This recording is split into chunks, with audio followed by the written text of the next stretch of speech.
Hey everyone, in John chapter 10, Jesus talks about how he's the good shepherd, and the good shepherd call his sheep by name, and his sheep follow them. And it marks this kind of personal aspect of calling his sheep by name. Sheep is a representation of people, okay, of a person, and it says he calls them by name.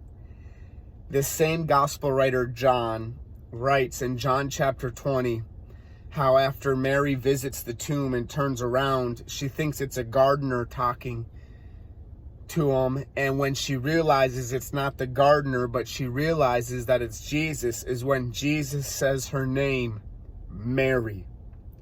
And right when she hears the words Mary from this gardener, she immediately recognizes his voice and immediately understands that it's Jesus, so much so that she turns around, runs to him crying, and says, Rabboni, or Rabbi.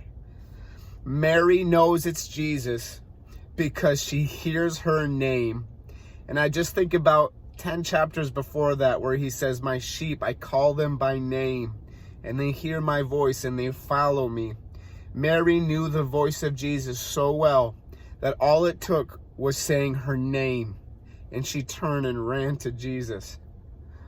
How good is God that he not only knows your name, but calls you by name and wants to lead your life and guide you. And just how Mary had a revelation that it was Jesus speaking to her, God wants to speak to you.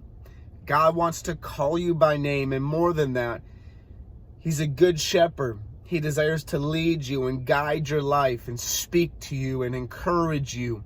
Don't miss out on the voice of God. Don't miss out on the voice of Jesus. He calls you by name. He desires to lead and guide your life. Be encouraged today.